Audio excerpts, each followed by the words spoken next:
ஹே ஹாய்ஸ், welcome to my channel. இன்றைக்கி morning பிரேக்ஃபாஸ்ட்டுக்கு பார்த்தீங்கன்னா 4 வால்நட்ஸ், 4 ஃபிக் அண்ட் வந்துட்டு 4 டேட்ஸ் எடுத்திருந்தேன். பாதாம் வந்து 12 பீஸும், ரெசின் வந்து 12 எடுத்திருந்தேன். அதில் வந்துட்டு டேட்ஸில் சீடை வந்து ரிமூவ் பண்ணிக்கிட்டேன் அண்ட் வந்து பாதாம் வந்து வாஷ் பண்ணி எடுத்துக்கிட்டேன். ஸோ அதுக்கப்புறம் பார்த்தீங்கன்னா ஒரு டேபிள் ஸ்பூன் அளவுக்கு ஷியா சீட்ஸும் ஊற வச்சுட்டேன். இது எல்லாமே வந்து நைட்டே நான் வந்து நல்லா ஊற வச்சுட்டேன். ஒரு 2 கப் ஆஃப் வாட்டர் ஊற்றி ஊற வச்சுக்கிட்டேன். ஸோ மார்னிங் எடுத்து பார்த்தா ஷியா சீட்ஸ் சூப்பராக ஊறி இருந்தது. அண்ட் வந்துட்டு நம்ம போட்டிருந்தோம் இல்லையா ட்ரை கிரேப்ஸ் எல்லாமே வந்து சூப்பராகவே ஊறிடுச்சு.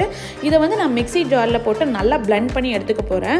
ஸோ ஃபஸ்ட்டு வந்து தண்ணி எதுவுமே ஆட் பண்ணல, ட்ரையாக தான் பிளெண்ட் பண்ணேன். அது கொஞ்சம் வந்து திக்கான கன்சிஸ்டன்சியில் இருந்தது. இந்த ஊற வச்சுருந்த தண்ணியும் கூட ஊற்றி எனக்கு தேவையான அளவுக்கு குடிக்கிற அளவுக்கு வந்து நான் வந்து நல்லாவே பிளெண்ட் பண்ணி எடுத்துக்கிட்டேன்.